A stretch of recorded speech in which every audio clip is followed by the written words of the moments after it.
성과의 크기를 결정하는 핵심 요소는 내가 해결하고자 하는 고객의 문제와 그 문제를 해결하는 차별적 솔루션입니다. 특히 내가 해결하고자 하는 문제가 얼마나 가치 있는 문제인가 하는 점은 매우 중요합니다. 고객이 진정으로 원하는 제품이나 서비스를 제공하려면 해결할 가치가 있는 문제에 집중해야 합니다. 이것이 곧 사업성입니다.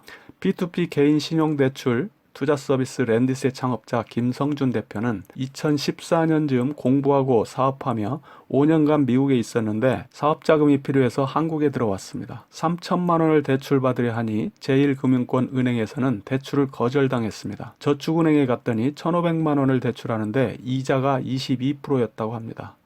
너무 황당했던 김 대표는 미국의 랜딩클럽이라는 회사에 3천만 원을 신청해보니 전액 대출이 되면서 금리가 7.8%였습니다. 그는 궁금했습니다. 국내에는 왜 중금리 대출이 없는지, 다른 나라에는 P2P 모델이 있는지, 그래서 자세히 알아보게 됐고 개인 신용대출 시장이 엄청 크다는 것을 알게 됐습니다. 이 문제를 해결하기 위해 기존에 추진했던 전자상거래 사업을 접고 렌딧을 창업했습니다. 국내 대출 시장의 문제를 P2P 개인 간 대출 플랫폼으로 해결하고자 했던 겁니다. 렌딧은 제1금융권과 대부업의 중간인 중금리를 제공합니다. 렌딧 자체 펀드에서 돈을 대출해 주는 것이 아니라 일반 투자자들이 직접 투자합니다. 급하게 비상금이나 생활자금, 대출금 등이 필요한 개인이 렌딧에 대출을 신청하면 10% 초반의 중금리 대출을 제공하는 것입니다. 투자자는 100 내지 200개의 채권에 분산 투자해 연체나 부도의 리스크를 줄이고 있습니다. 데이터를 자동화하고 시스템화하는 기술을 만드는 것이 핵심 경쟁력이라 할 수 있습니다. 렌딧의 사무실 벽에는 하루 0.01씩 성장하면 1년 뒤 37.8배 성장한다. 0.01씩 퇴보하면 1년 뒤 0.03밖에 나아가지 못한다는 문구가 있습니다. 작은 차이와 시간이 더해지면 결국 큰 차이를 만들어낸다는 것이죠. 렌딧은 지금도 이 작은 차이를 만들기 위해 노력하고 있습니다. 같은 문제를 겪는 사람들이 많으면 많을수록 그 문제를 해결하는 솔루션, 즉 제품이나 서비스에 대한 시장성이 크다고 볼 수 있습니다. 따라서 고객의 문제를 해결할 때에는 얼마나 가치 있는 문제인가를 분석해 볼 필요가 있습니다. 왜냐하면 대부분의 사람들은